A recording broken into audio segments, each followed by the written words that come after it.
All right, everybody. One Fun Guy podcast is live in the studio tonight with my guest again, Matt Zane of Society One. Matt, just give us a brief introduction about yourself. I knew you were already on before, but we're going to get right into it. My name is Matt Zane. I am a filmmaker, music video director. I've done some commercials, worked for a bunch of people, everybody from John Five, Zach Wild, Orgy, Photograph the Doors, obviously Wayne Static, Static X, DMC, and right now my main project and what everybody's been talking about is the unauthorized documentary about Wayne Static and Tera Wray. And that's what we're going to jump right into. So we're going to start right from the last article that came from Loudwire. It was all over Facebook, right? And they posted the email that you showed from Wayne and Tony. It did? I believe that was Loudwire, or maybe I attached it to it, but I want to talk specifically about that email and kind of break it down a little bit, because as you're starting this documentary, there's obviously the controversy between both estates and both parties. When that email you put out came to justify your friendship with Wayne Static and kind of the turmoil that Static X was in at the later part of their band before Wayne split, you solidified that email saying that these were, basically you had access to Wayne's stuff. Yeah. In that email, it had the conversation between Tony and Wayne, yes, specifically talking about Tera and her quote unquote influence on Wayne. Was there truth to that email? Do you think, or was that just him spewing what he felt at probably that date and time? If you talk to anybody that was in that camp at that time, they're all going to tell you it's all Tera's fault. They're going to say that he was brainwashed. They're going to say that she was the cause of it all, that she was the problem, that he had no self-control, no autonomy anymore in terms of his decisions, that his decision-making was so flawed by the drugs that she was feeding him. But the reality of it is, and I discuss it in the movie, and I'll just preface it by everything that I'm about to probably say over the next hour, I touch upon in the movie, that Wayne only did what Wayne wanted to do. And there were times that it would be perceived that Tera had some control over it, but that was Wayne's way of kind of telling people around him to go fuck themselves. Okay. So it was almost like he was playing mind games with them, because he understood that everybody felt the way that they did about Tera, and he did not appreciate that. They would not give her the respect as his wife because they only viewed her as a washed up porn star that doesn't deserve to be treated like a human being. And that caused a lot of tension between everybody, and obviously also the way that they treated her, because they didn't want to then be upset at Wade initially. But Wayne didn't like the way that they were treating her, and he was aware of that. So that's why he became combative in the way that he did.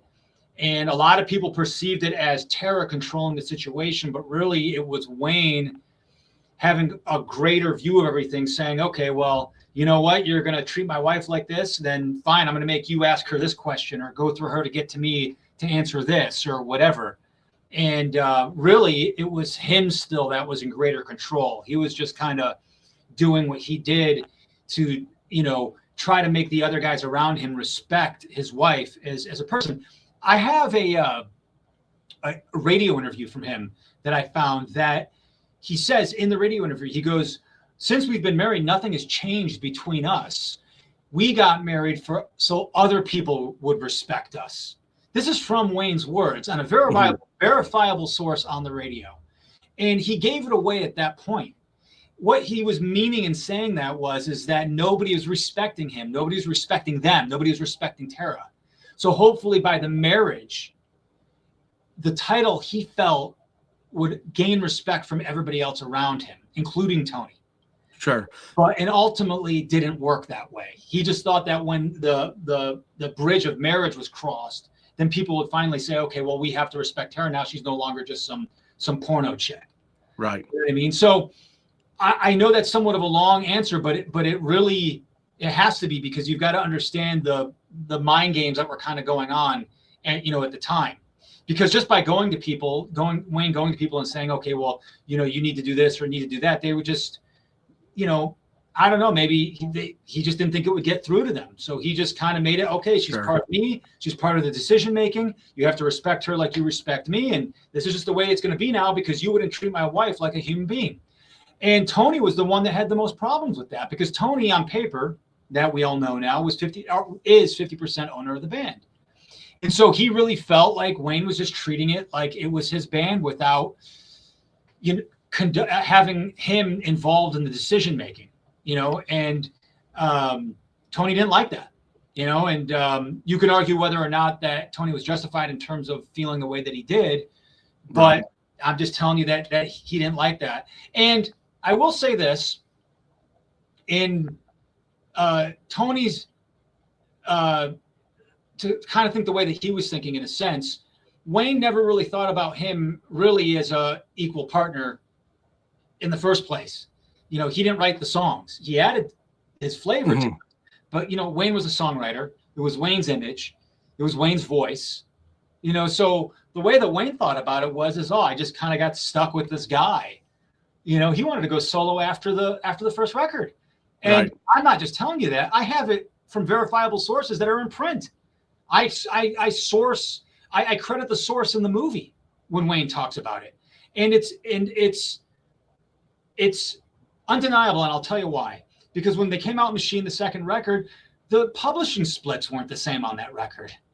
How does that happen if you didn't really write the majority of the record? He already wanted to go solo on that record. I have credited sources talking about it in the movie.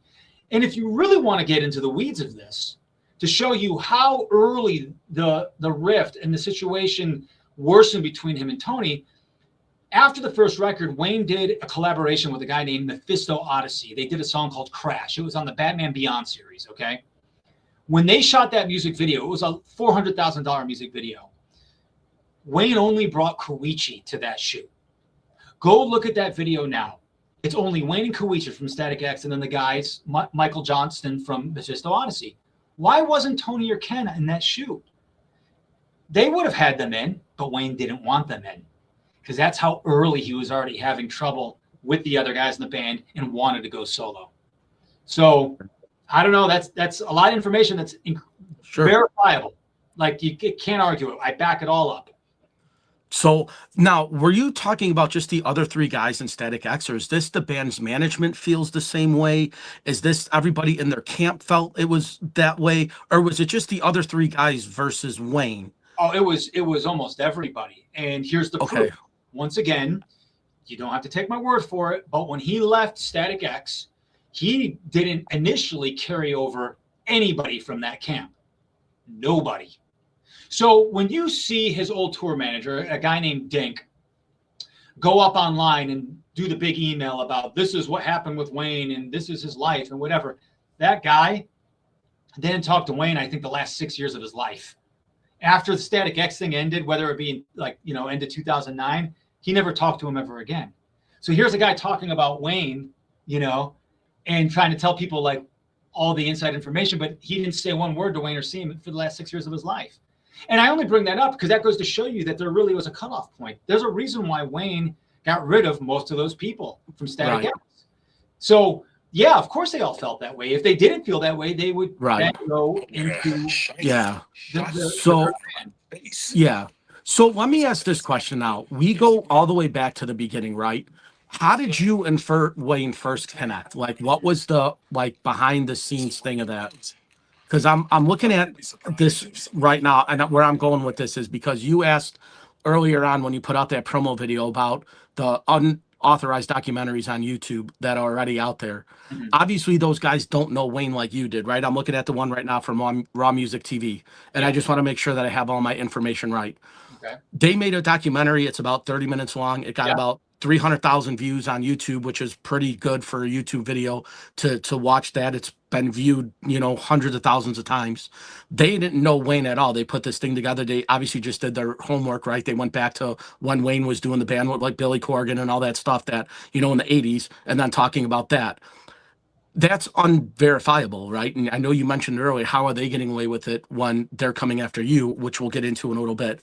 But from this documentary, how did you and Wayne first connect? Like, what brought you two together? It's a really cool happenstance. I knew Koichi. He was in one of my best friend's bands. Okay. And Koichi left his band to go join Static X. They were only Static at the time. So when Koichi left my friend's band, I was really surprised because they were really good. They were all local bands. We were all local bands. Mm-hmm. Sure. So I was really interested in this new band, Static. Like, I was like, man, how good is this new band if he just left this really good band over here? And it just so happened that we ended up, I don't know who got there first. We were both rehearsing at Downtown Rehearsal.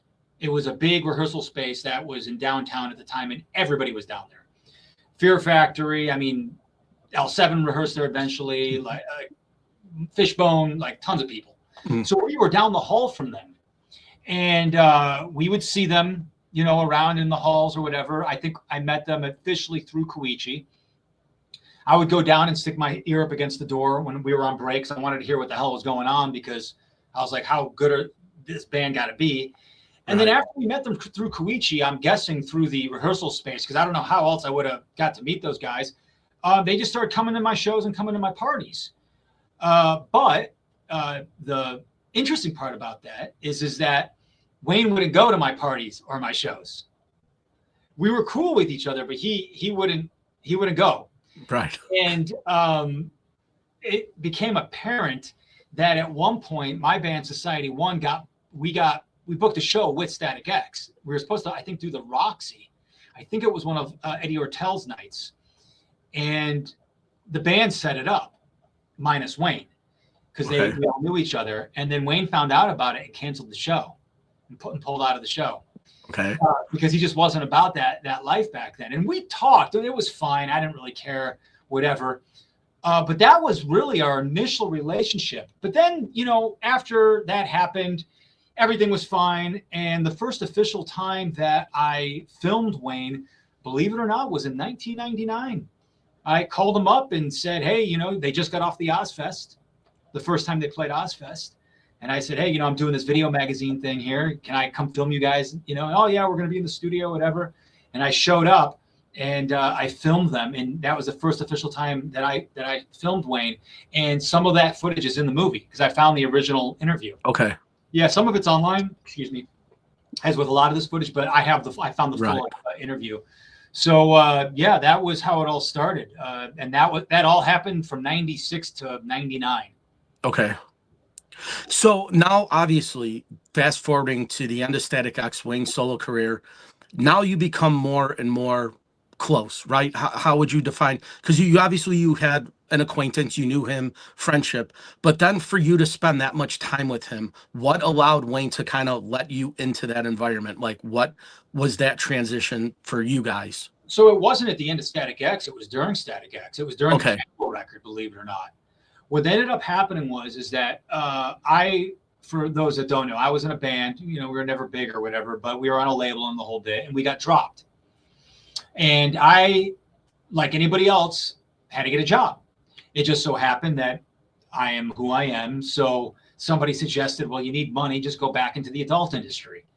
So I said, okay, might as well. So I went and got a job, you know, shooting movies again. It just so happened that this new company I worked for, they signed a new contract girl named Tera Wray from Kentucky that used to work at Hooters. And next thing you know, a couple weeks later, she's on my set and we just met for the first time. And they tasked me with the goal of kind of making her the new hip crossover, cool rock metal adult video girl. Okay. And I did what I did, man. I introduced her to Dave Navarro and brought her on to his show and brought her to metal festivals and, you know, did all this stuff with her. And it worked. She was starting to get pretty famous and pretty big. I mean, obviously she started dating Dave Navarro. Sure. And not a lot of people know that, but it's in the movie. So the company that I worked for said, okay, well, we needed to bring her to the level where it's the biggest level ever. And they thought, okay, well, what's the biggest metal tour in the world? Ozfest. So they called up Hustler that had a lingerie bus thing on the Ozfest that year. Mm-hmm. And they put Tera on the Ozfest tour, and she used to go around, and I don't know what she used to do on it, like pass out stuff or whatever. And then one day, she went and gave Static X shots on stage, and that's how she met Wayne. Okay. So when they got off the road, they were kind of dating already after that happened. And she called me up and said, "Oh, I'm dating Wayne Static." And I was like, "Okay, yeah, cool." And she's like, "Oh, I asked him if he knew who you were, and he did." And I go, "Yeah, me and Wayne go way back. We hadn't talked at that point for maybe 6 years, maybe 5, except on the road a couple of times. Sure. Very, very just like brief. I'm not trying to make it out to anything. It was like almost nothing. I'd almost say it was nothing, but I know for a fact it wasn't nothing because there were a few times that we were on the road at the same time and we'd cross paths. But it was just like, seriously, like maybe a hello and that was it, Okay. And so she called me up one day and she's like, "Wayne wants to know if it's okay to come down to set." And I go, "To my movie set? The movies we're shooting?" And she goes, "Yeah." I said, "Okay, I guess." And I thought he was just going to show up for an hour, right? And here all of a sudden comes Wayne Static strolling on my set at like 6 a.m, right? Hair up, the whole bit. I'm like, "Hey, Wayne, what's up?" He's like, "Hey, man, how you been?" I'm like, "Oh, good, whatever." And we walked in and we sat down in the, like one of the green rooms, and then the girls went off to go get all their makeup and they're setting all the cameras up or whatever.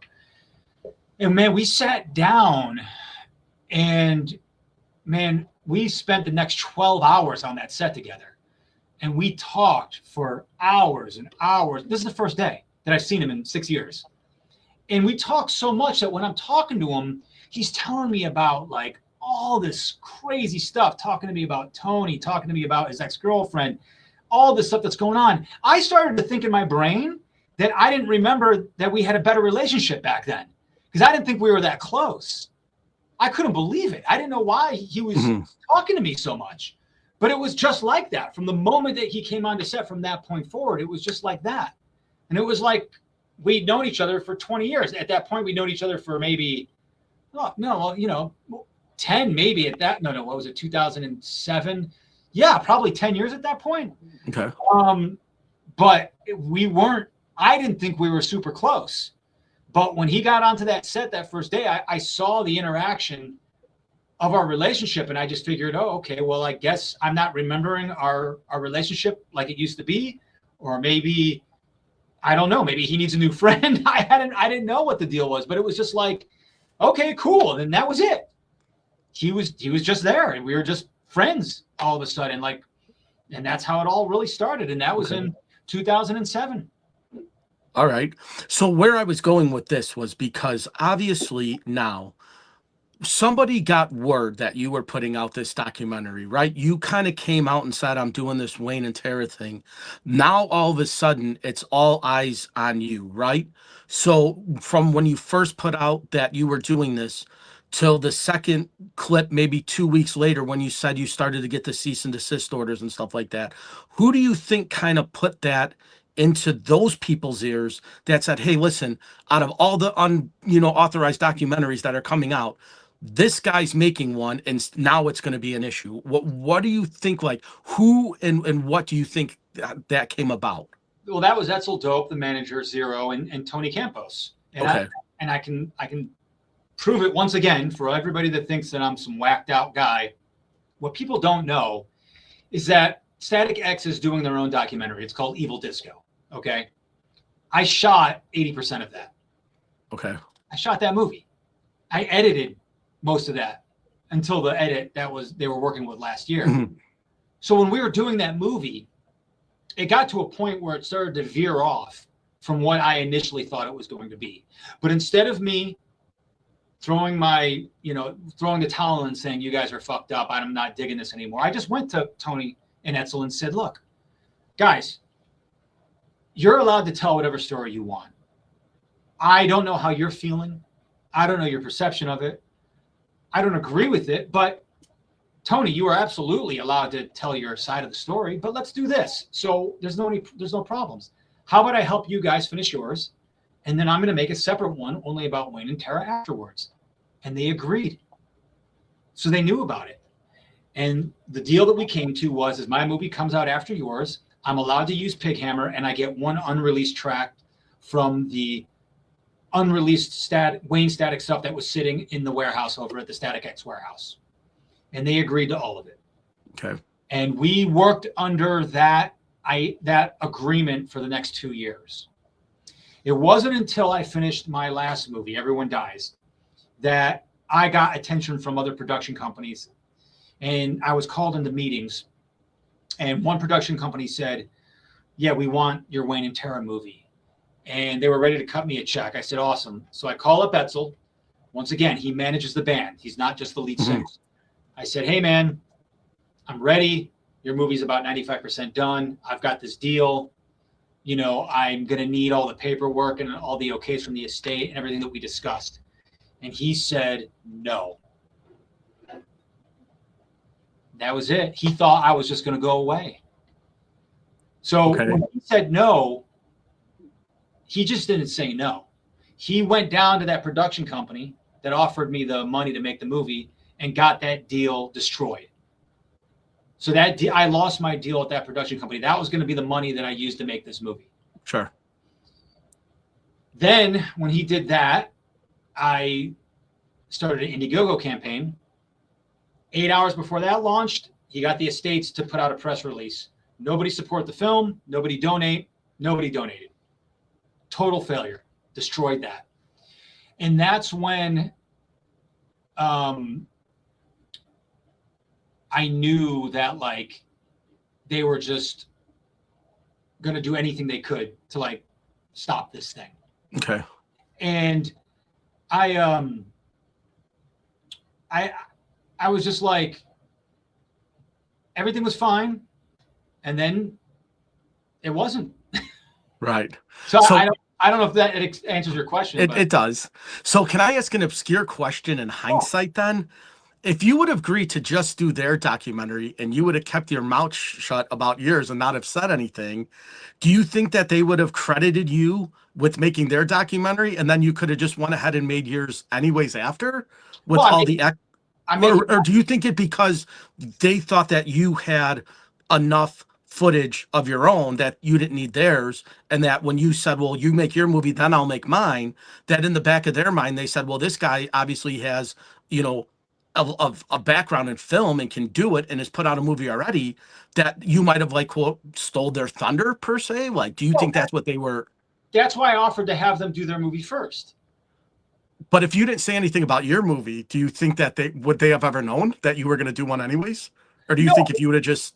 But if I did that, then I wouldn't have gotten the access that I was promised. Okay. I was promised Pighammer. Okay. The album Pighammer. I was promised an unreleased track.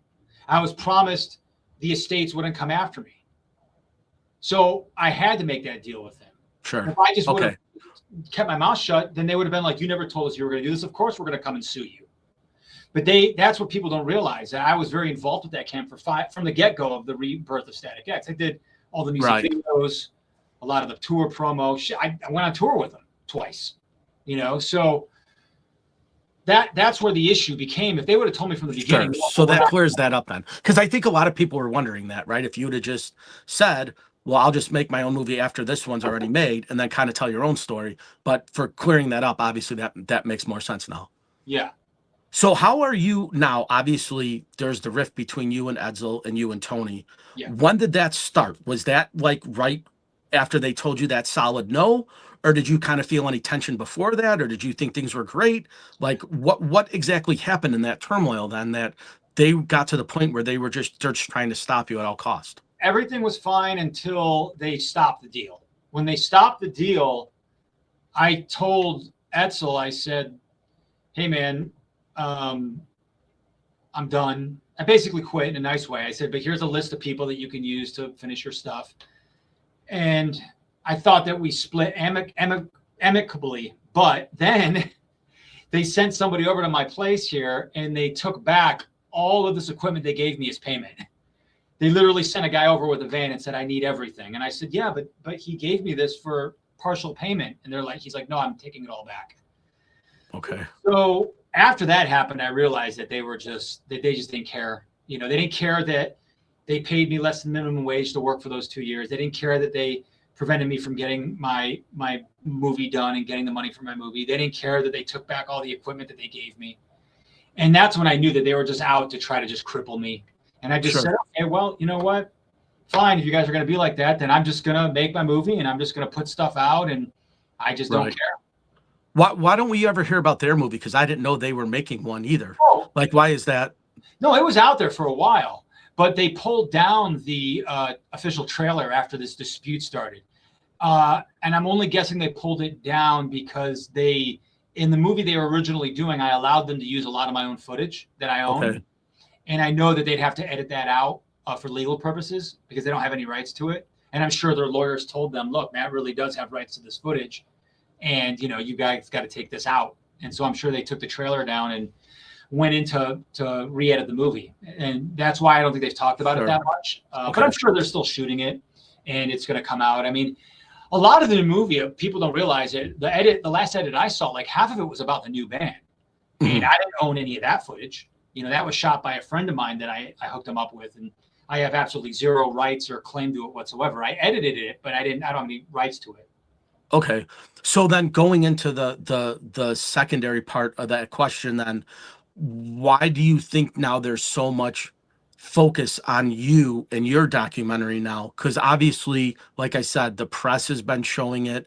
They've been talking about it. Blabbermouth had an article about it. Like, why do you think there's so much negativity towards you and like your personal feeling about it? Like, why do you think that is?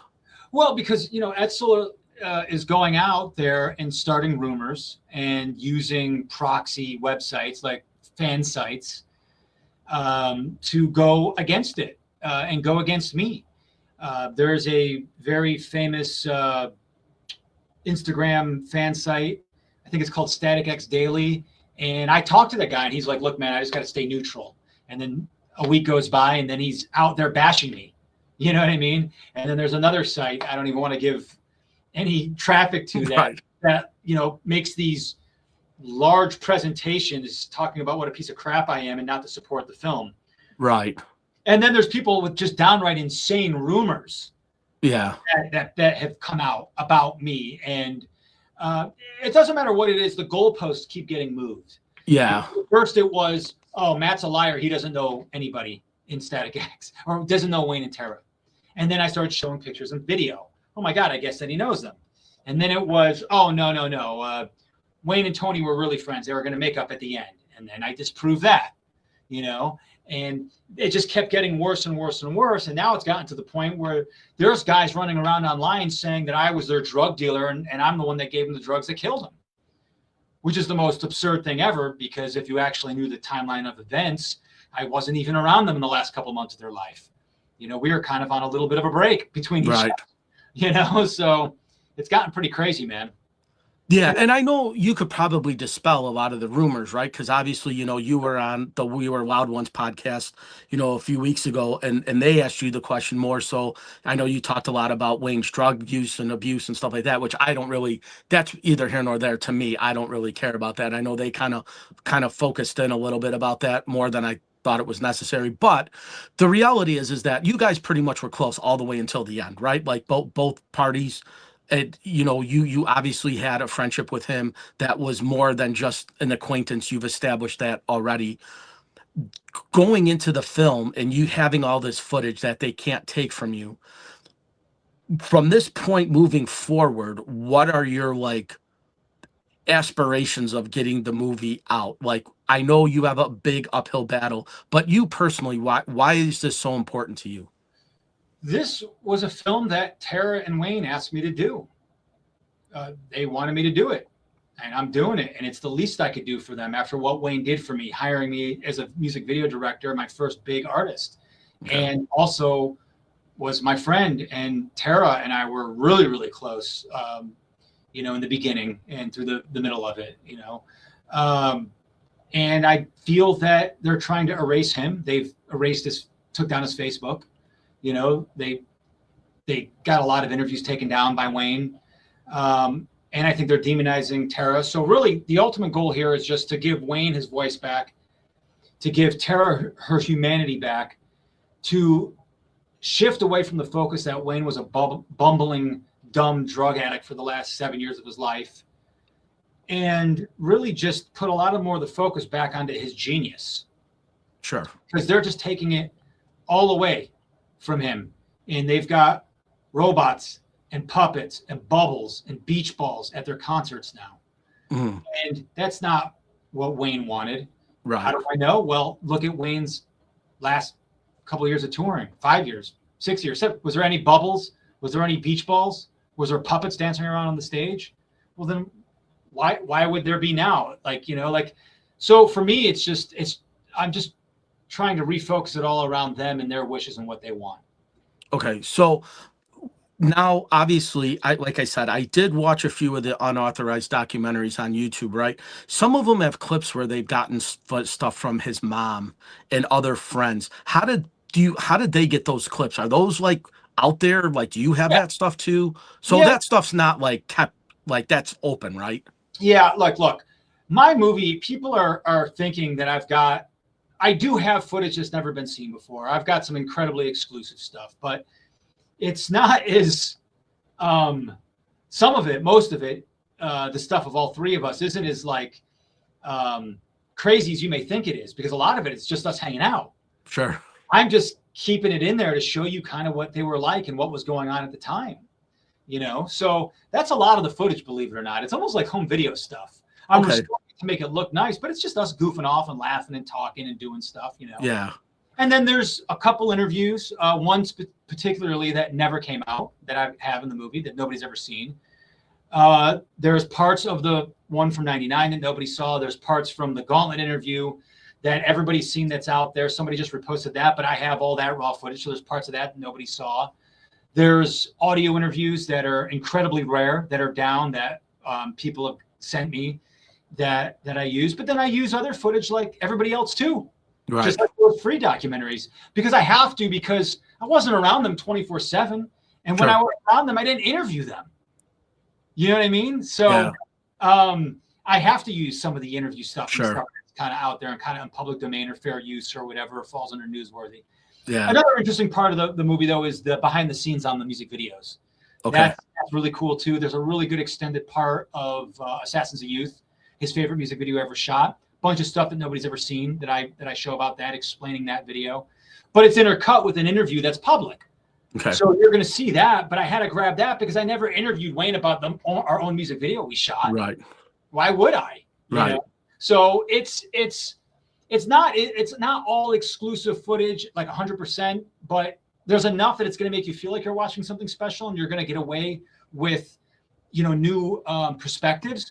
But it's more about those clips, but also about the people that knew him, that weren't famous that are in the movie, talking about their experiences and what they were really like. Like those things on YouTube, they did the best they could, and they're pretty good about what they could find. But I've got people that actually knew Wayne, right? I got like their neighbor up in the desert.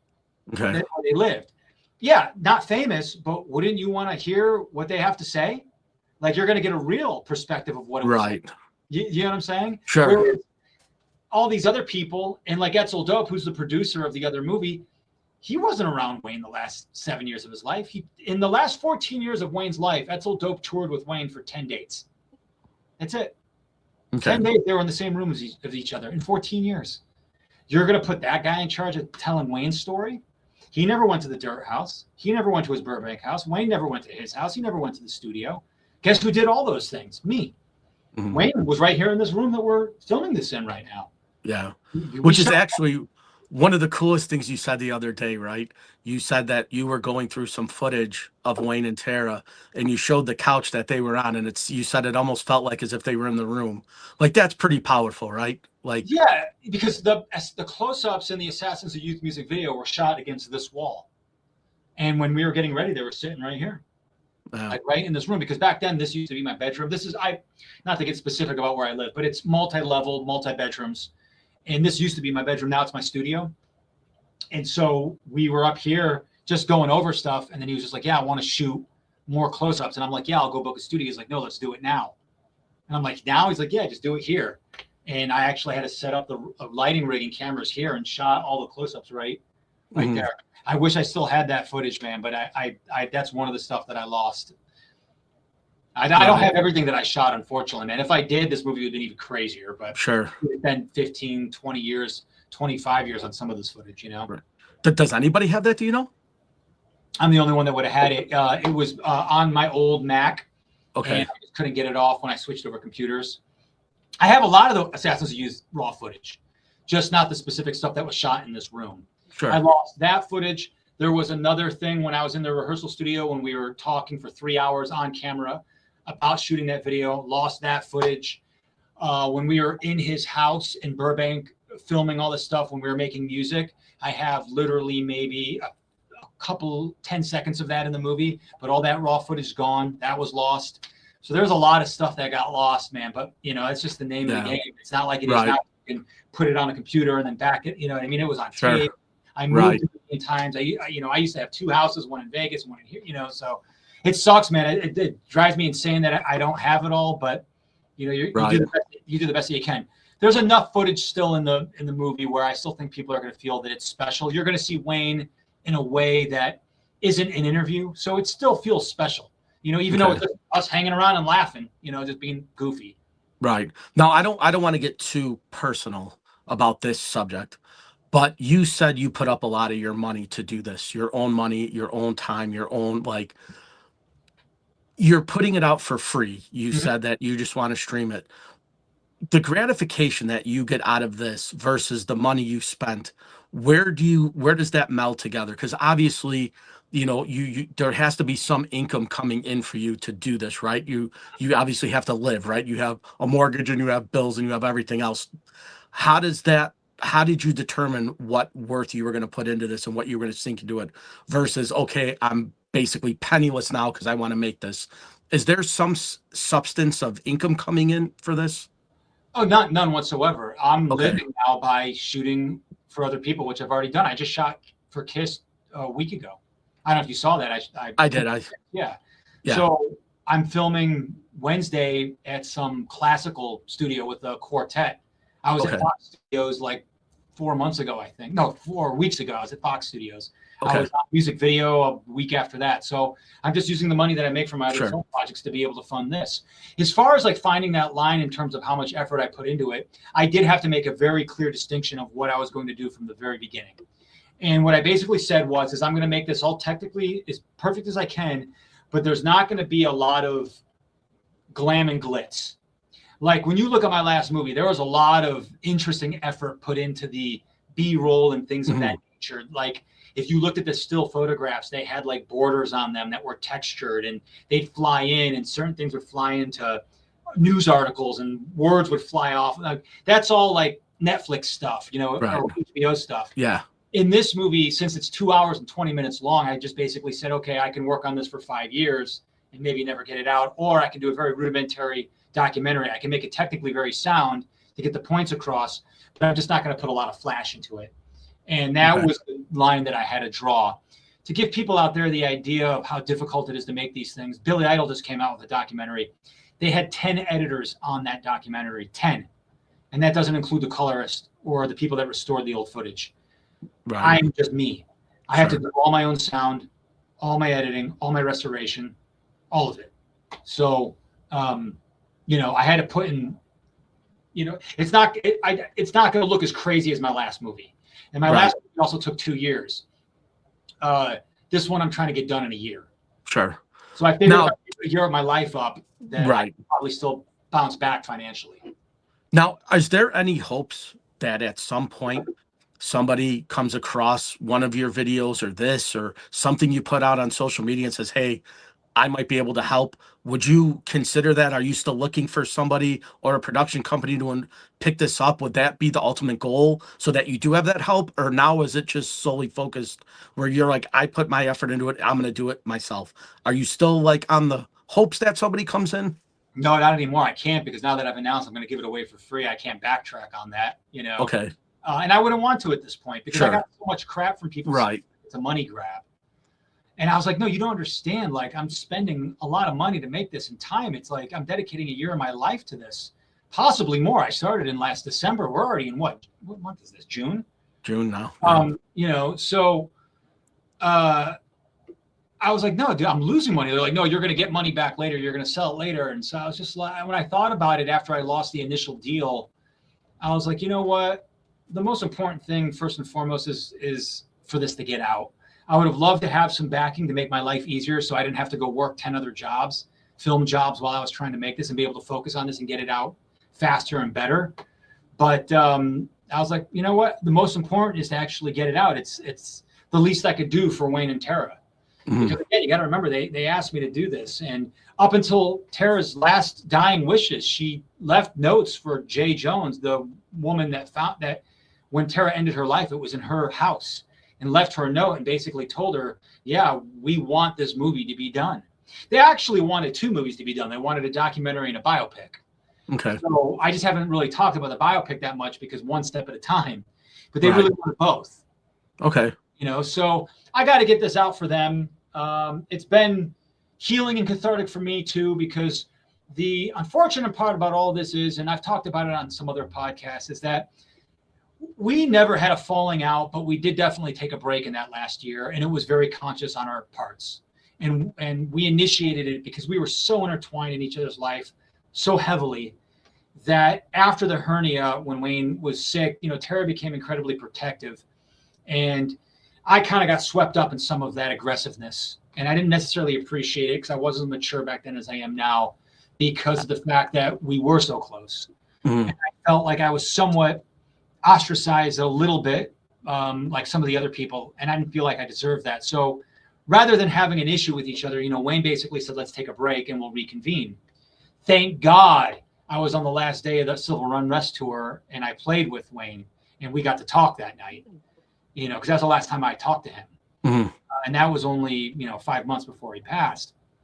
And everything was fine. We worked everything out. It was all good. It was a brief conversation, but it was all good. And in my mind, I was like, okay, good. We can get back to it. And, Wayne was right. We took a little break, whatever.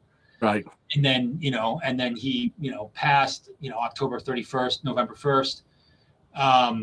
And, it didn't work out that way. But yeah, so I definitely have always struggled with that guilt, for a lot of years. And now I feel like I'm finally doing, Sure. what I was right to do. And quite honestly, I'm glad that it took this long because the technology now is at a place that I can actually give you a better movie by restoring a lot of the old footage.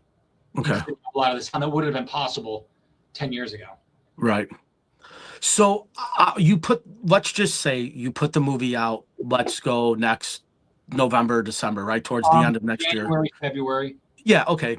So either way, when the movie comes out, do you hope that like the estates that see it will come to you and say, thank you for doing this? Is that like your kind of ultimate hope that like this kind of just mends itself out, that they said, listen, we were wrong and we appreciate you doing this? Is that kind of like a hope or something, or do you not even care about that? I do care about it because I don't want to be at odds with either Tera's or Wayne's estate, which I wasn't before this. Everything was fine. Right. I used to talk to Tera's mother. She sent me a message once on Instagram. I talked to Wayne's sister, Amy, who handles his estate last year, shot her for Evil Disco, filmed her, but the more that I get deep into the movie and the more research that I did, I think Tera's family will come around when they see it. But I don't know if Wayne's family is going to, because I don't know if they're going to like the message that I get across in it. And it's not so much the fact that it's anything bad against Wayne. It's just that I very much tell the story that Wayne and Tera wanted. And I don't know if they were really that much on Tera's side, to be honest with you. Okay. I don't know. And this movie, there really isn't so much me telling any narrative that I want to tell. It's really what Wayne and Tera wanted to tell. Right. I've talked to one of Wayne's closer friends who is definitely anti-Tera. And I said, look, you're not going to like a lot of this movie, but you've got to understand this is what they asked me to do. Oh, well, you're just going to lie? I said, no, I'm not going to lie, but I'm going to tell their truth. I'm going to tell their story. So everybody out there that's going to get on me for the narrative that I'm going to tell, they gotta remember it's coming from Wayne and Tera. It's not coming from me. Right. If it's coming from me, it may be a slightly different story. If it was coming from Tony, it's going to be a different story. But it's coming from Wayne and Tera. I need to tell their experience of life, because nobody else is telling it now. Right. Not even their own families. So what am I supposed to do? I'm not going to listen to the family, Right. you know, because they don't have the truth anyways. Right. Sure. But it's very interesting, though. I will say this, right? A lot of the stuff that's out on social media now, a lot of the comments seem to be pro you at this point. A lot of people are in your corner, like keep going, keep up the good work, keep up the good fight. Like that obviously has to be motivation for you, right? That there are people that aren't bashing you, they're actually supporting you now, right? It kind of seems like you've kind of turned over a lot of people by doing interviews like this and going on podcasts and putting out your word. It seems kind of like, at least with a lot of the fans that I've seen, are kind of have that mindset, like maybe it's not so bad. Like, let's see what he's got. Like, let's see what he puts out. Some people are coming over, and they're coming over because they thought I was absolutely just some insane nobody loser guy, which, I'm not a loser, but I'm kind of a nobody in a sense. But when they see the proof, they start asking questions, like, when I start sharing interview clips or clips of us on set or emails, they're like, oh my God, maybe this guy's kind of telling some of the truth. And that's basically what's happening. I don't think I'm convincing people with my mere words, but I'm just presenting things to them that make absolute sense. Like when I put the clip up of Wayne saying, oh, Static X is done. One of the detractors said that was shot in 2013. Etzel met with Wayne in 2014, and that's when he said he wanted to get Static X back together. And I wrote her back and very publicly online, and I said, no, that's an imaginary conversation. That never happened. Well, how do you know? You need to admit that you weren't there the whole 10 days of the tour. You're only there this much time of the tour. And I go, okay, true, but I know it didn't happen, and it's not true. Well, how can you prove it? So now I'm having to disprove an imaginary conversation that happened. They have absolutely no proof. So what do? I find an interview that was taken down offline that he did literally 3 days before he died, saying Static X is dead. I'm like, so where's him talking about Etzel? Where's him talking about Static X getting back together? Now all of a sudden people listen to it. The post alone on Facebook got 127,000 views. That's just Facebook.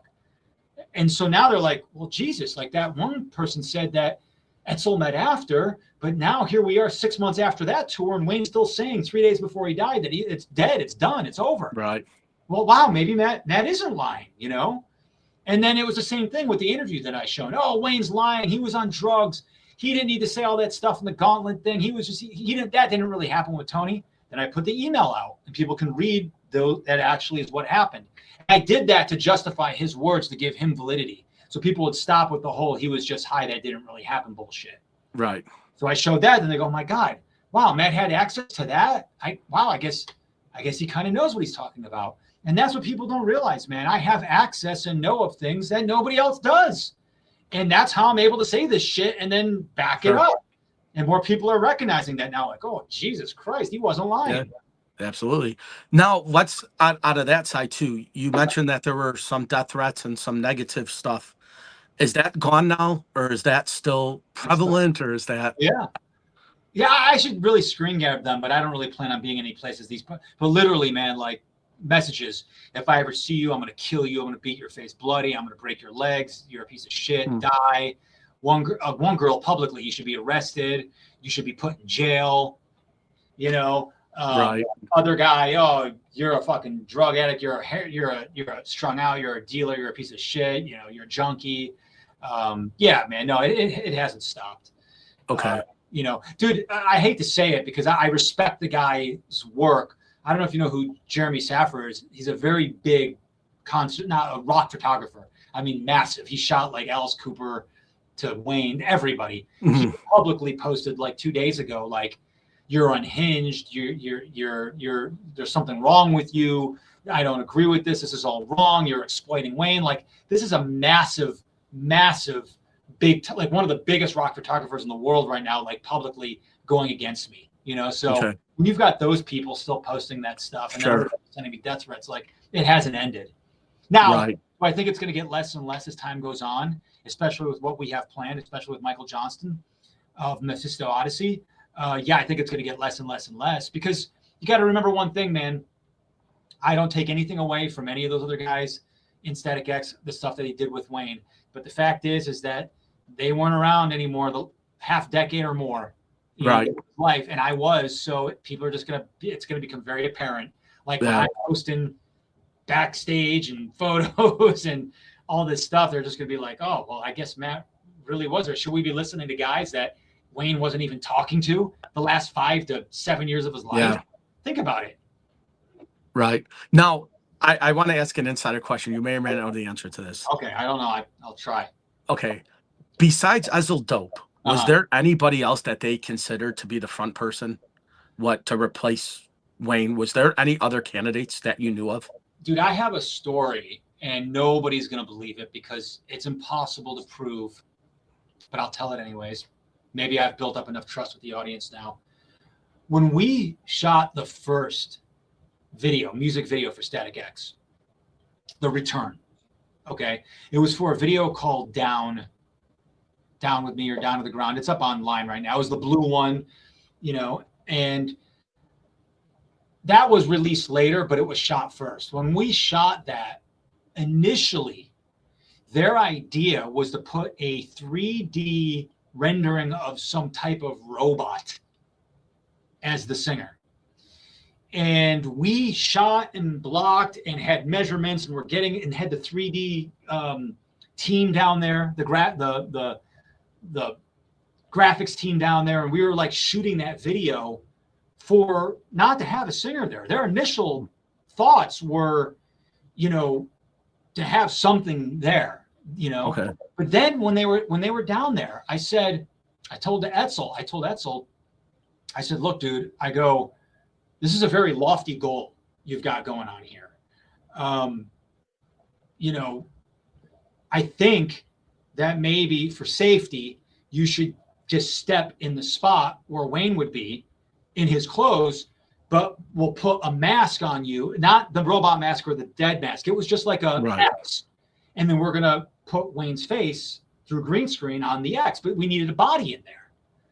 So I told him, I said, you just get in there and just play the part. So in case this wacky robot idea doesn't work, that we've got, at least a body in there to playing Wayne. And that was Etzel that played it, but it was Wayne. It wasn't it was just this X. You can go watch the video. Really cool looking, I was the guy that suggested that. I said, we need to cover our ass because this is a big process for this video. After that happened, next thing I know, I walk in and they've got death masks, the dead mask idea. And that's when Etzel decided that he was just going to be Zero. So to answer your question in a roundabout way, there was a consideration for another vocalist. It was a robot guy to play the part. But as far as actual singing, it was only Etzel. And it was only Etzel because Etzel was the one with the idea to put Static X back together. It gets a little touchy here because there's going to get some people to push back on this. In the same respect, though, I got to go on the record to say this. I just have to tell you how it really happened. Trip Eisen had the same idea. Trip Eisen called up Tony, and Etzel called up Tony. So they came at Tony at the same time almost. And then Tony brought in Trip Eisen with Etzel, and all three of them started to work on, unbeknownst to me, started to actually work on the record together. And that's how all that happened. So Etzel had the idea. Trip also had the idea. Etzel wanted to be the singer initially, was the only singer, but initially it wasn't supposed to be Etzel. It was supposed to be something other than Etzel. But then when I suggested for him to play the part, next thing I know, now it's Etzel. Now he's developing this character that ended up being, and that wasn't my idea. So anybody wants to send me hate mail, that wasn't. I initially, when I got into it, I knew Etzel was going to be vocals, but I thought it was just going to be to fill in stuff. I didn't think he was just going to become this full-fledged new entity and become on all the merch and make a robot and all this bubbles and beach balls and puppets and shit like that. I didn't know any of that shit. Right. Now, one last question, and I know it might be again a little bit kind of controversial if you can't answer it. What do the estates of Wayne feel about the new Static X Are they supporting that, or are they like, what's going on? Why? How do they feel about that? Are they So neutral? Do they? Because obviously they're getting a percentage of it, right? They have to be getting paid with the stuff that comes out. So obviously that's a bonus for them. But are they happy with this? Like, do they like it? I don't know. I know they had to give their approval initially to get it, but now I can only tell you things that I've allegedly heard from. I've heard, but they're all just alleged things. I've heard that some people in the family are still happy, and I've heard that other people in the family aren't so happy. I don't want to say who falls where because Right. it's I'm just hearing it from third parties. Yeah. So I don't know because you know why I don't know? Because they don't talk to me. Because Amy won't talk to me, and Tara's mom won't talk to me. So I don't know anymore. I Okay. don't personally know how they'd be happy. How it went from a basically a tribute tour to robots and bubbles and puppets and beach balls and people Sure. are going to say, oh, it's still a tribute. They put Wayne's face up on the screen for 20 seconds. So what? You know what I mean? Like, Yeah. to me, it's not that they've got a zombie Wayne, a brain dead Frankenstein zombie dancing around on stage in a puppet outfit. They put out a music video like Zombie, basically Wayne being a brain dead drug zombie in the music video with Tara feeding him drugs and him being all dumb and stuff. Like, I don't know how the family can be behind this, but I guess Sure. somebody is still. Maybe it's the money. I have no idea. I can only Right. speculate. I can Sure. have an opinion like anybody else. They won't talk to me.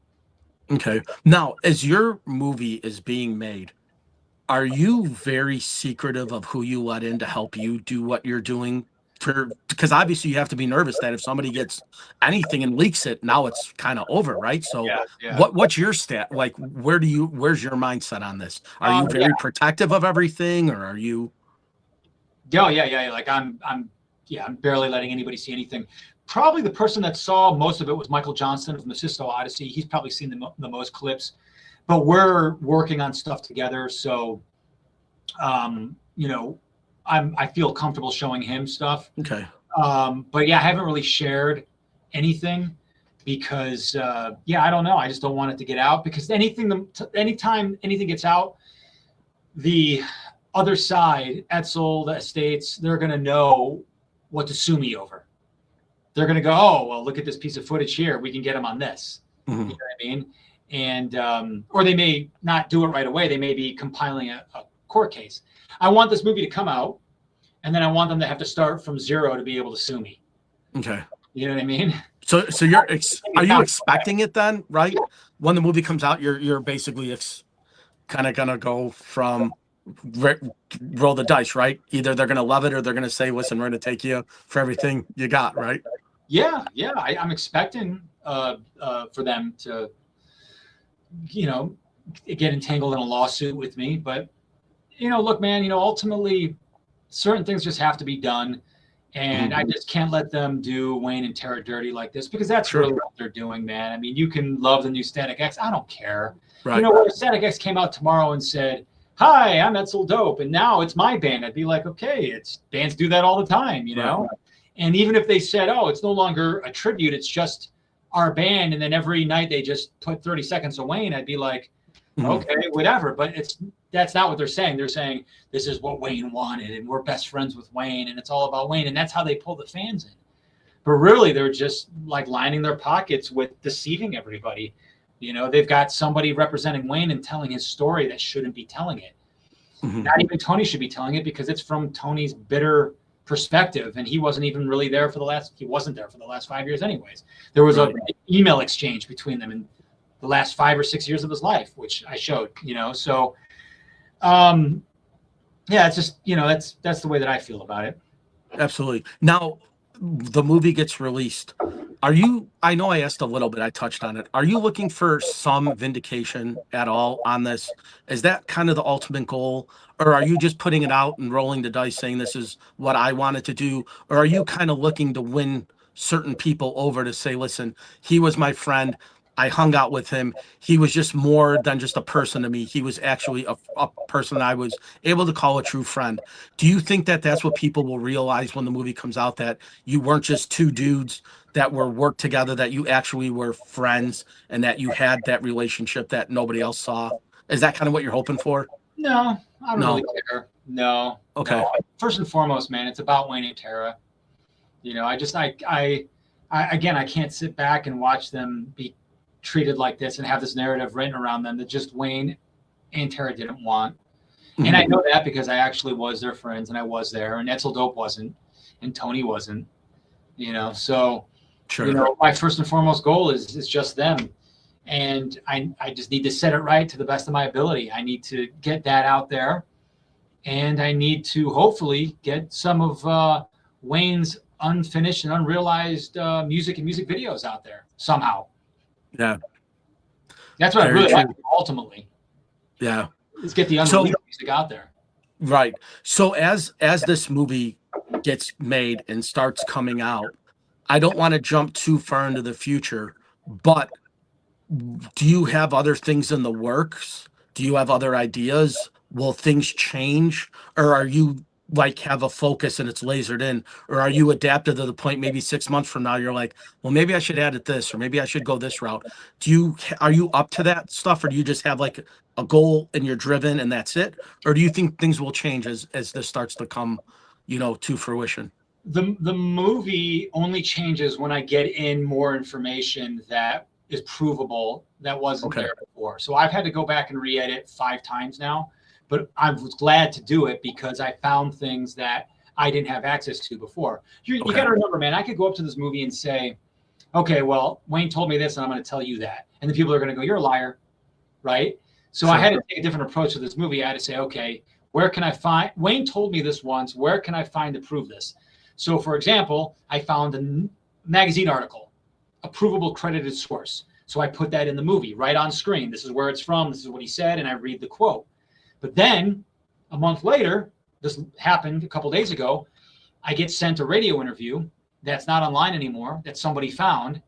And I listened to it. And he said almost the exact same thing in the radio interview that was said in the print. And I'm like, okay, this is actually Wayne talking. So now I got to edit that out and put this in, Sure.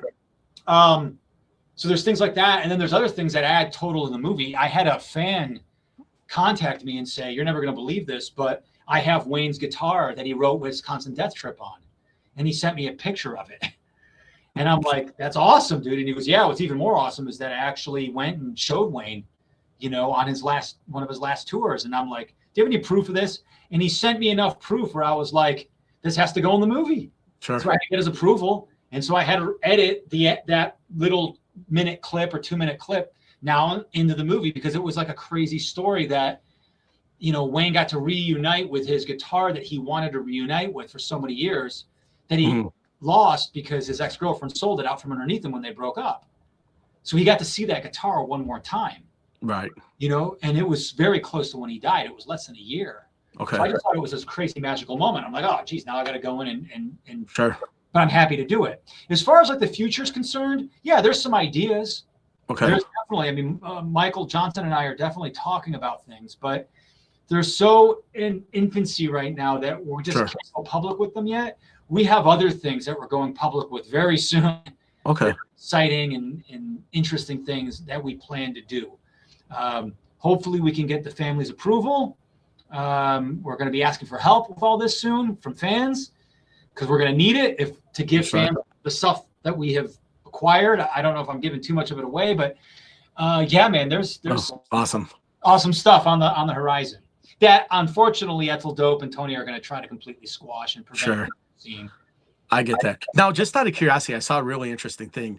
You posted if anybody has this interview from Headbangers Ball, and a couple people said, well, why don't you reach out to Ricky Rackman, see if he's got it, right? Does any of that stuff ever really happen? Like, could you reach out to him and be like, hey, do you still have this footage? Does MTV have the footage? Does somebody probably has it, right? Ricky is on my Facebook friend, and we did talk as recently as last year. He just said, congratulations on my book deal, Okay. But that's Headbangers Ball 2. Okay. I don't even think he was with the network at that time. I've tried to find people, But yeah, man, that's a hard clip to find. And it's upsetting because everybody thinks I'm just lying. They think that it doesn't exist, because there is a portion of that interview up on YouTube, but it has that really controversial segment that's cut out. You gotta remember, it's not just about Etzel telling Wayne to suck it. That was about Tripp. Yeah. I think that's why the guy pulled it. Okay. You know? So I'll look for that up Sure. until the end of this whole process. But you know what, man? If it doesn't pop up by the time the movie comes out, then it doesn't pop up, and I won't talk about it, because with me, if I can't prove everything I'm saying, people are like, you're lying. Yeah. The other day, yesterday, people that know this, Crash Reborn with Mephisto Odyssey and Wayne Static was taken down. It was taken down offline, and it was down for like 2 or 3 weeks. Michael fought it and just got it back up yesterday. So I congratulated him publicly and said, hey, everybody, Crash Reborn is back up with Wayne Static and Mephisto Odyssey. Let's go give it a watch, right? People were writing me, you're a liar. It was never taken down. They were literally telling me I was a liar because because now it's back up, and how can I prove that it was taken down? Right. That's how crazy people are. I know. You're lying. It was never taken down. Oh, just Matt's spinning a false narrative. Let him just do what he wants to do. And I'm just like, dude, there was press releases about this. You know, like this happened. I mean, you know what I mean? So it's crazy. So I've got to be very careful. The only reason why it came out about that clip was because I was really hoping somebody had it on tape, on VHS tape. Okay. And they were going to send it to me. There was one guy that thought he may have had it, but he hasn't been able to find it yet. Okay. It may show up, it may never show up. And if it doesn't show up, then whatever, you're not going to hear me talk about it. Sure. But it happened. And there's other people that actually talked about it on Reddit and other things. And other people are saying, oh, well, all we see is the Mandela effect. It never happened. Like, I can't deal with that shit. That's why I've got to be able to prove what, what I talk about. That's why some of the stuff in the movie isn't making the movie. Right. Because the private conversations I had with Wayne, and I can't back it up. So I'm just like, I'm not going to tell that part of the story. Sure. I'm really only trying to tell things that come from viable sources or first-party people that were with Wayne. Because for some reason, everybody believes them, but nobody believes me. Yeah. Now, I'll wrap up with this. You come out with all this stuff, and Static X, the current Static X, goes off tour. They put out this press release that they're ending all the shows. There's health issues in the band, and a bunch of people started again on your side saying, where did this come from? All of a sudden, it's like overnight, no more tour, and people are starting to now question that. Does that do anything for you? Does that kind of make the wheels turn a little bit? Does that are you connecting the dots, or you do not care about that? I think it's hilarious that people were attributing that to the movie. I wish it was true, but I know it's not true. And because the reason why I know it's not true is because I used to work for them for 6 years up until last year. And it was leaked, so I don't mind saying it now. But I can tell you without a doubt exactly what happened. Last year, and again, this was already leaked, somebody screen grabbed it, so I'm not doing any breaking news here. It's not easy to find, but I'm just going to say this now so I can just dispel the rumors, so people don't think that I'm behind it or pushing that narrative or whatever. Etzel had back issues last year, and those were very real, and he just blew his back out. And I think it was actually like a slipped disc or something like that. And so I think they just told me he needed like 6 months of rehab before he could get back on stage. So that's what's happened. I hate to ruin it for everybody. It just seemed to be too coincidental that it was like the story breaks, all this stuff with you goes out, then it was just kind of a lot of people. Again, though, I will say in your defense, were very pro you in this. Saying, so obviously the health issue was real, and you clarified that, but like it just seemed to be that window was very narrow from when your stuff started coming out till all of a sudden they're like. Yeah, when I first heard it, I thought it was either ticket sales, which I got completely lambasted for, or a real health issue. I actually posted a post. I said it's either ticket sales or a health issue. And I only said ticket sales because people said, oh, screw you. They sell out this, they sell out that. And I'm like, you don't understand. I'm not saying they don't sell tickets, but if they booked 3,000, 4,000 seat rooms and we're only doing 2,000 seats, it is what it is. But I said it was that or a health issue. When I saw the leaked thing about the back, I was like, oh, I know that's real because I know that Etzel had back issues. I know Tony just played a show, just guested on a show a couple days ago or a week ago. So I know his issues weren't that bad.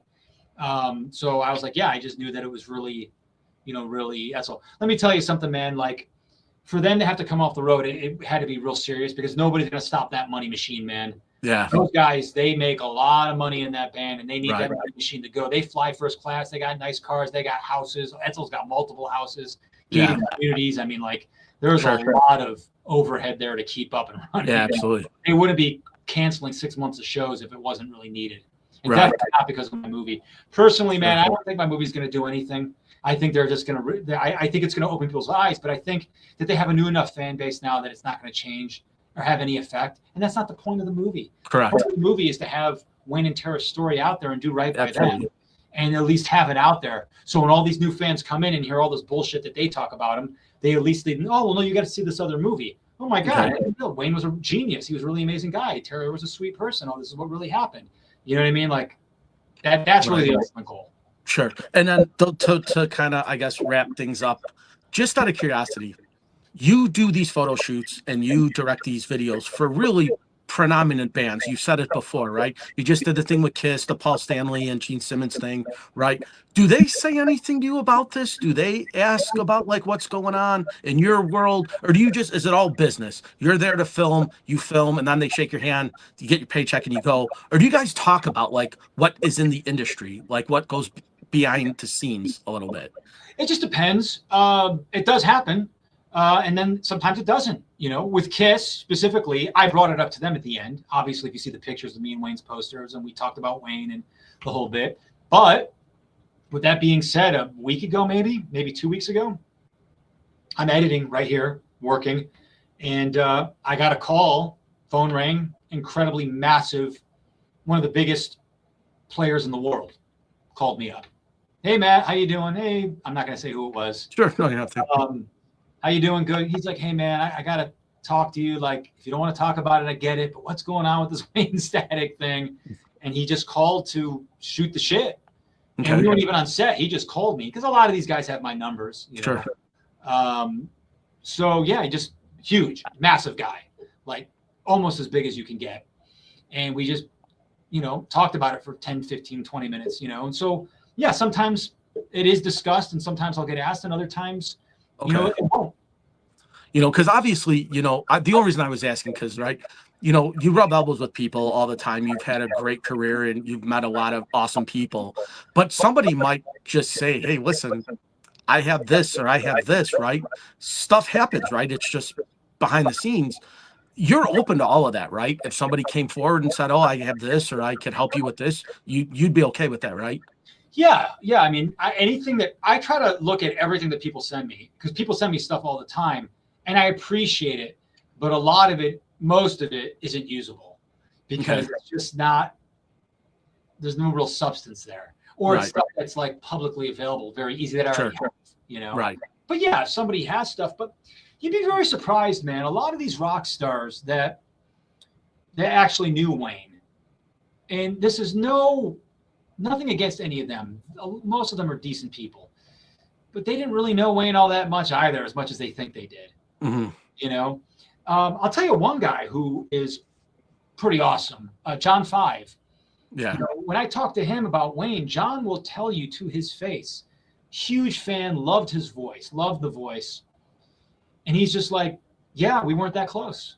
I wish we were more close, but we just weren't, When you talk to Dave Navarro about Wayne, he'll tell you straight up, like, thought that he was a huge fan, loved Wisconsin Death Trip, that he'll say, like, there was always a mystique about Wayne that was never broken. Mm-hmm. So a lot of these bigger artists that you see me rub elbows with or whatever, they will have known Wayne. They may have even toured with Wayne. They don't know as much about Wayne as you think they did. Okay. And not because they weren't friendly, not because they weren't friends, just because, man, Wayne was an enigma to a certain extent, and in other ways he wasn't. Okay. He was constantly telling you the truth while also telling you something else. And I know that seems incredibly difficult to understand, but I'll put it to you in a way that he would really appreciate.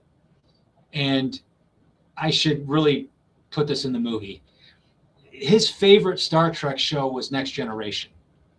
I don't know if you know anything about that show, but for people that don't know about that show, it was a very unique series out of the Star Trek franchise, because what Enterprise was known for, Star Trek: The Next Generation, it was something known for a dual narrative plot. And what that was is that there was always an A plot and a B plot. There was always a plot that was very perceivable, but underneath it there was a B plot, and that happened in every single episode. Dual narrative plots. Okay. And a lot of what Wayne was a dual narrative plot. He would tell you things while also telling you something else. And that's how incredibly intelligent he was. And I know that sounds really out there, Sure. but that's really the depth and how layered he was as an individual. So when you would talk to him, you would always get something. And then when you ask somebody about that, they will tell you that thing, but they'd miss what he was telling you underneath that thing. Okay. And that's what I get back from a lot of people that met Wayne. I hear the A plot. I don't hear the B plot all that often. You know, Okay. I heard the B plot a lot. Yeah. Well, that's pretty awesome, right? You know, that's a good way to end this, you know, just because obviously he was a unique guy. I'm a huge Static X fan. You know, that album changed a lot. You know, them and Rammstein came out, right, you know, at that same era with the Du Hast and the, you know, that kind of took over. And then, you know, you had the Wisconsin Death Trip, which was awesome. You know, they got a lot of playtime on the radio. So those always, you know, in my formative years, that album really hit home. And obviously you had a great relationship with them. So, you know, I wish you the best on the movie. Is there anything you want to leave the audience with before you go? Is there anything you want to say or tell everybody? Just wait. I'm going to prove it all in the end. Plus, though, as you know, I'm self-funding. I'm giving away the movie for free. So if anybody wants to donate, feel free to go on my Instagram, @Lord Zane, write me, Facebook, Mr. Zane Rising, TikTok, wherever, @Lord Zane Productions. $1, $2, every bit helps, because it's less time that I have to go make other money to be able to get back and edit this. So I know I get a little bit ahead of that for asking for donations, but let me just say this. Out of the total cost of the movie, maybe 10% of it's been covered by donations. So I'm still in the hole. Yeah. I'm going to be in the hole. I'm going to be paying back this movie for a while. So if anybody feels like helping out, fair enough. Please do. All right. Well, Matt, thank you again for taking the time. I wish you all the best. I can't wait for the movie to come out. Maybe down the road before it does, we'll get you back on again. You could tell us all about the stuff as more things start to leak out, and I'm sure we'll follow the story. So take notes, and then when the movie comes out, we'll jump back on, because trust me, we'll have a whole nother 2 hours and 20 minutes of stuff to discuss at that point. Sounds good. I love it. All right. Well, Matt, I wish you the best. We'll stay in touch and we'll go from there. Thank you, everybody, for being part of the One Fun Guy podcast, and we'll see you on the next one. Matt, thanks again. Thank you.